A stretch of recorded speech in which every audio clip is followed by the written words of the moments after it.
তাহলে সমাজকে শান্তিপূর্ণ করার গাইডলাইন হচ্ছে আল্লাহ রাসূলের পক্ষ থেকে যে নির্দেশনা আসবে এটা আপনাকে কম্পালসারি টু অ্যাবাইড বাই, এটা মানতেই আপনাকে হবে। এবং রাসূল সাল্লাল্লাহু আলাইহি ওয়াসাল্লাম যেটা শিখিয়েছেন ওইটাই স্ট্যান্ডার্ড, এর চেয়ে আর ভালো করা যায় না। এক সাহাবী বেশি ইবাদত করতে যেয়ে বললেন যে আমি আজ থেকে সারা রাত তাহাজ্জুদ করব, রাতে আর ঘুমাবো না। আরেক সাহাবী বললেন আমি সারা বছর রোজা রাখবো, আমি আর রোজা ভাঙবো না। আরেক সাহাবী বলে আমি আমার স্ত্রীদের কাছে যাব না, আমি সন্ন্যাসী জীবন যাপন করব। তো রাসূল সাল্লাল্লাহু আলাইহি ওয়াসাল্লাম শুনে অপছন্দ করলেন, বললেন তোমরা নাকি এমন এমন বলেছো, আমি তো বিশ্বনবী রাহমাতাল লিল আলামিন, আল্লাহর হাবিব, আমি তো কোনো দিন রোজা রাখি, আবার কোনো দিন রাখি না। সোম বৃহস্পতিবারে রাখি, অন্যান্য দিন তো রাখি না। আবার রাতে আমি ঘুমাই, আবার তাহাজ্জুদও পড়ি, আবার আমি স্ত্রীদের সাথেও মেলামেশা করি। তো আমার এই ব্যালেন্স লাইফ লিড করেও তো আমি আল্লাহর শ্রেষ্ঠ হতে আমার কোনো সমস্যা হয় নাই, তোমাদের কি সমস্যা হলো?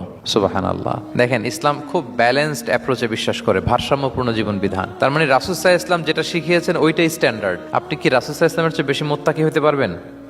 বুঝে থাকলে আওয়াজ করে বলুন, আল্লাহ রাসূলের চেয়ে বেশি বুজুর্গ হওয়া সম্ভব? মুত্তাকি হওয়া সম্ভব? আল্লাহওয়ালা হওয়া সম্ভব? তিনি যেটা শিখিয়েছেন ওইটাই স্ট্যান্ডার্ড। তাহলে আল্লাহ রাসূলের চেয়ে বেশি বোঝা চলবে, ওনারা যে নির্দেশনা দিয়েছেন সেটা মানলেই জীবনের সুখ।